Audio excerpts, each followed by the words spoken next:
For today's lesson, what we're going to do is we're going to talk about book design. Book design is another job that artists do. We are going to talk about illustrators who make the pictures for books, and we're also going to talk about the designers that make the layout for books. Those are two jobs that artists do. And you're seeing a slideshow of Alice in Wonderland covers from a variety of years, and you can see how different illustrators interpreted the pictures differently. So that's part of the job of an illustrator, is they have to take the words of the author and interpret them and create images to make the characters come to life. So you can see the variety here, and let's read more about it. It says, imagining Alice. We all interpret things differently. For instance, if someone tells you to picture a man, what do you see? Is he young or old, fat or skinny? Do you know him? Or is he a stranger? What is the color of his eyes, his hair, and his clothes? The answers to all of these questions depend on your own perspective. Your imaginary person will not look the same person imagined by your best friend. Artists and designers ask themselves the same kind of questions when illustrating books and designing book covers. They follow the text the author has written, form a picture of the story in their mind, and then make the characters come alive. Two illustrators working on the same story won't end up with the exact same picture. Here are some covers from Lewis Carroll's Alice in Wonderland that have been created throughout the years. How would you draw Alice? So you could really see the differences as we click through here. This is the earliest, 1865, 1898, 1908, 1930s, 1948, 1948 again, 1951, that's our most famous picture of Alice, right? That's Walt Disney. And then 1985 to 1990s to 2003. And this one's a pop-up book. You can see the pop-up pictures here. Into 2010. So the words never changed in this book, but the illustrations have, with the different illustrators that were picked to illustrate for them. Let's meet designers. And here are more pop-up books from then and now. Lothar Magnendorf, 1847 to 1925, was a German writer, illustrator, and paper engineer. He became famous for witty, innovative pop-ups using rivets and pull tabs to make the images perform multiple actions at the same time. Above is a scene from Magnendorfer's International Circus, 1887. Magnendorfer's work is celebrated in the book The Genius of Lothar Magnendorfer. So you could see it here, and these pieces would move. And here's another person that's working now, and it's also a pop-up book, but it's a little bit different. And it says graphic artist, illustrator, and paper engineer Marion Battelle created the ABC 3D book, a pop-up alphabet that evolves as you flip through each letter. Battelle won the Magnendorfer Pop-Up Prize in 2010 for the ABC 3D. Battelle said that technically the most difficult letter to produce was the Z, and the easiest, the A, according to the interview with French website versanimes.com. So as you open these, pop-up letters change. And I wanted to talk about another illustrator, person that would make pictures for the book, and that would be Mo Willems. You might know Mo Willems from several of his characters. Mo Willems' characters are listed here. The Pigeon, Duckling, Elephant Gerald, Piggy, Nuffle Bunny, Leonardo, Sam, Wilbur, Nanette, and Edwina. You might know some of these characters from children's books. I wanted to listen to a quick interview with Mo Willems as he talks about the joy of creation. And then you have two choices today. You can draw one of Mo's characters using the tutorials on Schoology, Or you could use the digital art tool and design your own cover. But first, let's hear from Mo.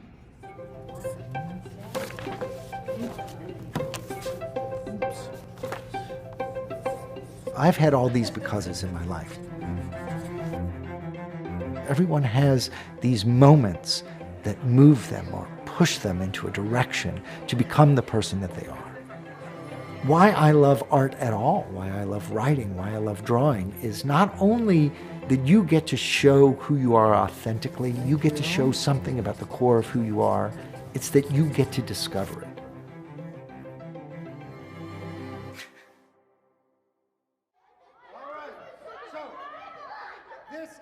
As a kid, you don't know where your creativity is going to land. I started out and I really, really wanted to do comedy, and I wanted to write sketch, and I wanted to be a syndicated cartoonist. What I really wanted to be, though, secretly, was the voice of a generation. And I wanted that generation to be mine. Almost accidentally, I found myself getting hired by a sketch comedy show called Sesame Street. Well, it was sketch comedy like I loved, but it was for kids, which I didn't really know much about. You're sort of stuck with these very basic emotions, these philosophical issues like sadness, happiness, friendship. As the seasons went on, I discovered that I loved writing about these things. After that, I did a little bit more television. But my heart was really in making books. For me, writing a book is asking a question that I don't have the answer to. In books, you can talk about issues that aren't possible in television. In books, you can talk about failure. In books, you can talk about characters not getting what they want. I think failure is wonderful. I think it's something that needs to be understood, and the way to learn is to fail.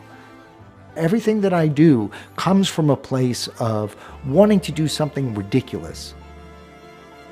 I have done weird things that have not worked out all the time, and I've sort of stumbled into all these different areas because of them. When I make a book, I want my book not just to be read, I want it to be played. Every time I design a character, I ensure that that character is simply drawn enough that a 5-year-old can recreate that character. When I see a kid who's drawn the pigeon, and then next to the pigeon is drawn their own character, and they're now on a journey of creating their own stories in their own unique way, that's magic, and I'm very lucky to be a part of that. And in the last 10 years, I've done all kinds of cool projects with the Kennedy Center, and now I'm the very first Kennedy Center Education Artist in Residence. There's so much stuff that's going on during my residency. I get to play in all kinds of sandboxes. I have an opportunity to work with dance, which I know nothing about. That's incredibly exciting. I'm able to work with jazz musicians, and as a New Orleanian who grew up in jazz clubs, being able to improvise with jazz musicians and draw and cartoon at the same time is incredibly exciting.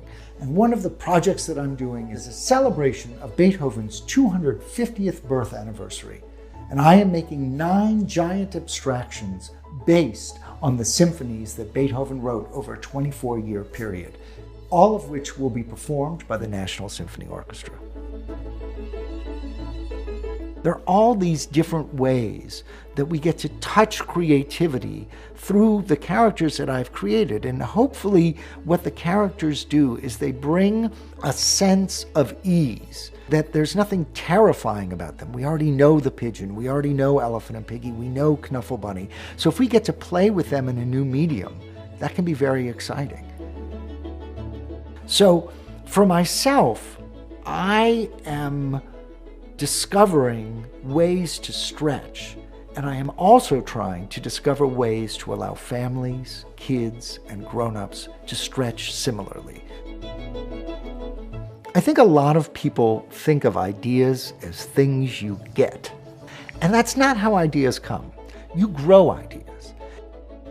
You have a tiny seed of an idea and you put it in a garden. And sometimes you have to wait a long time for anything to come up. And sometimes it's a weed. And sometimes you have to put a lot of manure on it to get it going.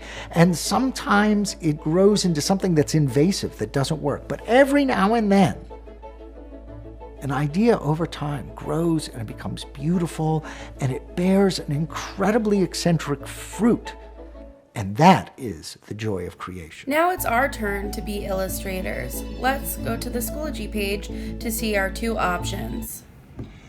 In the Schoology page, Cycle 20 Blue folder, here are your 2 choices. You can create your own digital book cover using mystorybook.com, or you can draw a character from illustrator Mo Willems' tutorial.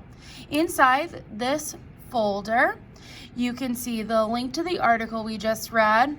Here's the digital art tool, and there are 3 choices for different book characters that you could draw. If you choose to draw these, remember in the interview he said when he likes to see kids draw his character and then expand and create their own story. So if you pick to draw with paper and pencil today, you're going to follow the tutorials and then you're going to add to those images and expand the story. Or you could go to the digital art tool and create your own book cover. And this you create, it already comes with a title, so you can just add a title and that's where you could get started. That's your first idea.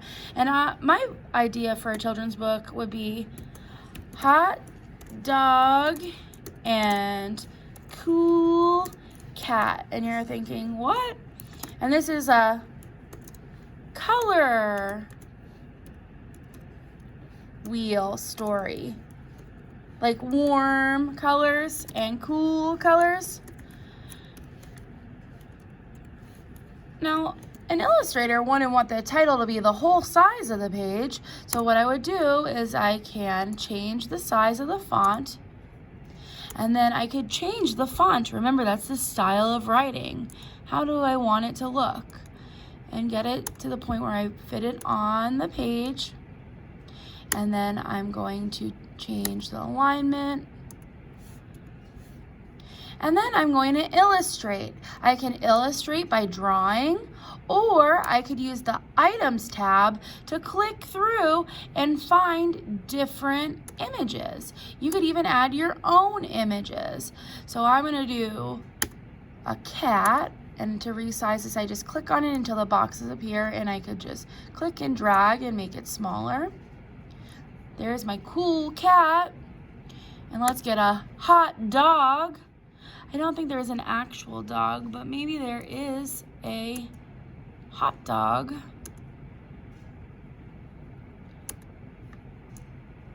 That'll have to do.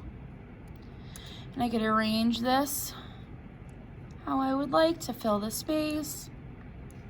I could also draw my own images here if I wanted to draw my own dog, or I want to make a color wheel. So what I could do is I can make a color wheel by drawing in the circles, picking different colors with the slider tool. You can try to digital draw using this drawing tool, or you could use the clip art images from the choices on the left items. If you make a mistake like I just did, what you would do is you would click on the image and then the garbage can. You could also resize and reshape things by clicking on the image and dragging the squares that appear around it. You're going to work on it illustrating your cover. Think of an idea, a title, and then how you can illustrate it. And that's the start to my cover. You can't save it without making an account. Don't make an account. What you could do is you could do that screenshot trick if you wanted to save it.